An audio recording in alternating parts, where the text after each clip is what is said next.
E aí galera, mais um vídeo aqui, quem fala com vocês é o Easy, pessoal. Esse é o Responde, o quadro onde eu respondo as perguntas de vocês. Então, sem enrolação aqui, vamos para a primeira pergunta, que é de NGC Luca. E olha assim, ó: você acha que Sasori, um personagem incrível, não merecia morrer por uma Kunoichi de 16 anos e uma aposentada? Mano, eu também acho que a morte de Sasori foi um pouquinho chata. Pra mim, me incomodou um pouco no início. Mas depois, se tu prestar bem atenção, e eu percebi isso quando eu fiz o vídeo sobre a história de Sasori, tá no card, quando tinha expor da tela, eu percebi que o Sasori se deixou morrer. É bem claro isso, que ele se deixou morrer pelas duas. Claro que as duas deram um pouco de trabalho em certos momentos, mas Sasori era muito superior. A luta mostrou isso. Sasori era muito superior às duas. As duas não estavam dando conta dele. E só deram conta dele com muito esforço, e no final, no último golpe, ele se entregou. Ele parou. Ele deixou ser morto porque ele queria se livrar daquilo, ele não aguentava mais aquela vida que ele vivia. Porque ele buscou tanta perfeição da forma dele, a arte dele, que ele se perdeu, ele perdeu o senso da vida. Então ele não tinha mais vida, ele não tinha mais sentimento, ele não tinha mais nada. Então ele resolveu se entregar porque elas convenceram ele disso. Na luta elas foram, sabe, o discurso no jutsu foi o que venceu o Sasori tecnicamente, uma das primeiras vezes que isso aconteceu no Shippuden, e foi uma morte bonita porque ele se deixou vencer. Mas se fosse na brutalidade, mas ele não, eu não quero morrer, eu vou vencer essas duas. Ele vencia, pode ter certeza. Sasori vencia a Sakura e a velha Shio. Mas lembrando, a velha Shio é muito poderosa, uma ninja lendária quase, mas ela era muito velha, tanto que ela era velha e conseguiu fazer tanta coisa que fez ali.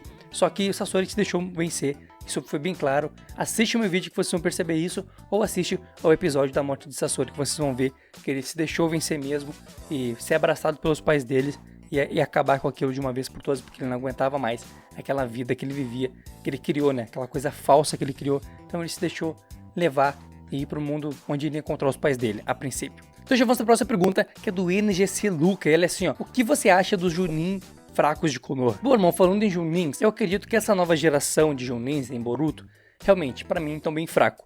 Perto dos antigos, eles estão bem fracos porque eles não têm motivos para lutar quase. Eles fazem missõezinhas ali, vem um ladrãozinho, vem não sei o que. Não tem guerra, não tem luta. E sem guerra, sem luta, o cara vai enfraquecendo. Isso é óbvio na obra de Naruto. E enfim, para quem luta é assim, precisa lutar para se tornar mais forte. Mas irmãos, eu acho triste essa questão de ter ninjas fracos indo para a velha geração. Por quê? Porque ninjas fracos mostram que Konoha não tem só caras e pica do Zika do Pântano. Eles são bolados, tem uns bolados lá, tem uns especialistas em ensinar, tem uns especialistas em ser escritor, tem uns especialistas em biblioteca, tem Jounins que tem especialidades. Eles não são fortes para combate, mas são fortes, são especiais em alguma coisa. E tem uns que não são especiais em nada, simplesmente conseguiram se tornar Jounin, assim como é na vida real. Nem todos são excelentes na vida real. Às vezes o cara, por exemplo, vou botar um exemplo bobo aqui, tem níveis na vida, vai de policial até o comandante. Tem comandantes que são bolados demais, entendem de guerra, entendem de tudo, e tem uns que chegaram lá por causa dos anos de exército. Então a gente pode dizer assim, ó, manos, os caras chegaram lá, claro que não é assim no exército, eu tô dando um exemplo bobo, não é assim que funciona, mas tem muitos caras que chegam em cargos avançados por causa dos anos que eles estão ali fazendo o básico e conseguem chegar no cargo avançado e enfim, consegue, porque sim. Então Naruto mostra isso, é isso que eu gosto.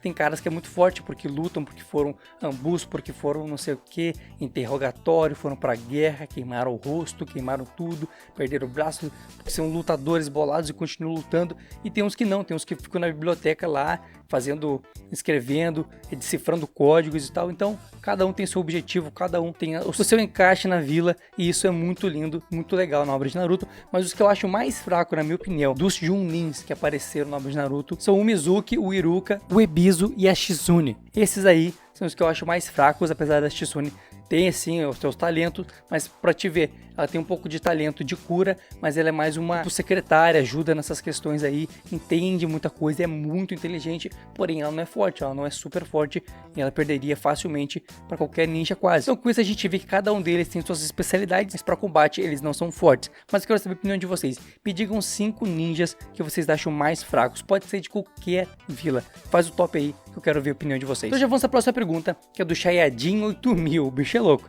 E assim, ó, Luiz, se Danzo queria ser tanto Hokage, por que ele não assumiu o posto de Hokage logo depois da morte de Hiruzen? Bom, irmão, ele não assumiu porque os conselheiros não deixaram. Também tinha o Jiraiya que tava na volta lá, E o que aconteceu? Os conselheiros de Konoha eram caras sensatos. Os dois velhos lá que eu não lembro o nome agora. Eles sabiam o que era melhor para Konoha, eles sabiam qual era a visão de Hiruzen. E o Hiruzen queria primeiro que o Orochimaru fosse, mas obviamente não ia ser porque foi o Orochimaru que matou ele, já era um ninja renegado. E depois disso, quem era o escolhido era o Jiraiya. Então os dois sabiam disso e iam passar o cargo pro Jiraiya. Só que o Jiraiya não quis e foi atrás da Tsunade. O Danzo não podia pegar à força isso. O Danzo não tinha esse poder. Não, vou pegar força porque eu sou o que manda aqui. Não, tinha uma hierarquia. E os dois conselheiros de Konoha são os caras que vão dar a opção e vão ajudar a escolher. Mas para escolher um Hokage, tem uma reunião. Uma reunião que também envolve o Daimyo do País do Fogo. Não é simplesmente eu vou ser Hokage, ponto final. Não, tem uma questão toda ali. E os conselheiros veem que é melhor caso não tenha um Hokage, o Hokage morra antes de escolher alguém. Os conselheiros vão ver quem é o melhor ali, vão mostrar na reunião pro Daimyo do Fogo. O Daimyo junto com outros caras lá, muito louco, também vão ver se o cara é digno disso. E se todo mundo concordar, o cara se torna Hokage. Se não, eles escolhem outro. Então nesse caso, o Azul não podia fazer nada, ele podia só se prontificar para ser um, mas se ninguém quisesse, ele não ia ser. Então não tinha como ele ser à força, só se escolhessem ele ou aceitassem as propostas dele, o que eu acho que não ia acontecer. Então já vamos para a próxima pergunta, que é do Christian Costa 16, ela é assim, ó: no Naruto clássico, Orochimaru versus Kakashi, você acha que Kakashi poderia vencer Orochimaru, mesmo ele estando tremendo de medo? Salve aí, salve mano. E assim, ó, não, Kakashi não poderia vencer Orochimaru naquele momento, tanto que o próprio Kakashi falou assim, ó: mano, eu vou ter que matar esse cara ou morrer, eu vou ter que ir pra cima. Ele falou assim, vou ter que dar o meu melhor. Tremendo de medo, porque ele sabia, não medo, sabe? Tremendo da pressão do que estava acontecendo. A gente parece que é medo que ele estava sentindo e tudo mais, mas não, ele estava uma pressão muito grande, porque o Orochimaru causava isso nele. O Orochimaru tinha tanto mistério, tanto poder, tanta grandeza obscura nele, que o Kakashi ficava tremendo. Parecia que ele entrava na mente do Kakashi, como uma cobra mesmo que ia caçar o ratinho.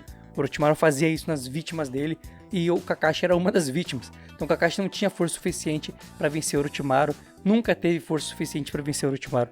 Só quando ele pegou o Susanoo lá emprestado um pouquinho, ele poderia vencer, mas no mais o Orochimaru sempre foi mais forte, sempre foi na frente, mais inteligente, mais forte e tudo mais. Apesar do Kakashi ser muito poderoso e tudo mais, eu acredito que nunca venceria o Orochimaru por causa disso. O Orochimaru é mais forte, mais experiente, fora da realidade mesmo. E Kakashi tinha um certo temor. Sempre que Kakashi dava de frente com o Orochimaru, ele tremia. Toda vez que eles iam se enfrentar, ele tremia. Então Kakashi não tinha chance, não. Tava ruim, agora parece que piorou. Mas eu quero saber a opinião de vocês. E aí, Kakashi teve algum momento chance contra o Orochimaru, em algum momento da história da obra de Naruto? Escreve nos comentários. Tirando quando ele pegou o Susanoo, né, emprestado. Beleza? Escreve aqui pra mim. E a próxima pergunta é do nosso amigo Rauberto. Ele é assim, ó: salve, salve, mano. Por que quando Madara morreu, ele preferiu colocar o Rinnegan em Nagato ao invés de Obito, já que ele era o Tira? Bom, mano, na obra é explicado que foi porque Nagato era um Uzumaki, e os Uzumaki têm muito chakra, e eles conseguem controlar melhor coisas que gastam muito chakra, poderes muito grandes, e o Rinnegan é um poder muito grande, poder de muito chakra. E Obito não tinha tanto chakra assim. Obito, já, se tu pensar, ele era um cara debilitado. Apesar de ele ter o chakra de Senju e tudo mais, ele era um cara que já passou por muita coisa já, perdeu metade do corpo e tudo mais. Então ele com o Rinnegan não seria eficiente tanto quanto deixar o Rinnegan guardado, escondidinho lá, sem ninguém ver no Nagato. Então o Nagato era um gurizinho órfão, um gurizinho que tinha muito chakra, tinha poder Senju dentro dele, porque ele é descendente de Senju, por ser um Uzumaki, que é parente de Senju. Então, manos, ele era perfeito para que o Rinnegan ficasse protegido, nutrido de chakra lá, até com que ele fosse assustado de novo. Então, o plano foi esse, deixar em Nagato para que fosse cuidado. E por quê? O Obito, ele tava no Furdúncio, o Obito, ele tava fazendo negociação, tava indo na Katsu, tava indo não sei o que, e ele com o Rinnegan não seria tão eficiente quanto deixar o Rinnegan guardado e protegido. Isso que a obra nos deu a entender, e é isso que eu acredito também. Então o Rinnegan ficou em Nagato para que ele ficasse protegido e bem nutrido de chakra lá, enquanto o Obito corria para cima e para baixo até ressuscitar o Madara. Pessoal, dá o like pra mim aqui, se inscreva no canal, compartilhe um vídeo com seus amigos. Não pode ajudar sendo membro, não pode ajudar de outras formas. Compartilha o vídeo, dá o likezinho aqui, compartilha, que eu sei que tu vai gostar, vai se divertir. A gente tá crescendo cada vez mais um conteúdo sempre bem sincero, sempre na lata pra vocês, sem enrolação, dizendo o que eu tenho que dizer. E se eu tiver que enrolar um pouco, eu enrolo no final do vídeo, que só fica no final do vídeo quem gosta realmente do canal, quem gosta de ver as coisas aqui. Então, pessoal, faz aí os negocinhos pra mim, é ligeirinho, só clicar no gostei, compartilhar se quiser pra alguém, pra algum amigo, quer que conheça mais a obra e tudo mais, quer que o canal cresça, compartilhe, quer ajudar mais? Membro, seja membro do canal. O primeiro link na descrição vai ter lives, vai ter vídeos antecipados, vai ter acesso a mim. Todo comentário que tu comenta, eu vejo na hora. Então se tu quer fazer uma pergunta pra mim, se tu é membro, comentou, eu vejo, pego a pergunta, tu já vira, aparece no vídeo no outro dia mesmo, porque eu gravo todo dia, então vai aparecer ali tranquilão. Mas o principal é ajudar o canal aqui a continuar existindo. Então pessoal, muito obrigado, fico com Deus, tenha uma boa semana e ó, corra atrás dos seus sonhos, com fé e determinação, mas sem passar por cima de ninguém e sem deixar ninguém passar por cima de ti, beleza? Feito gurizada, feito meus amigos, feito Harrys.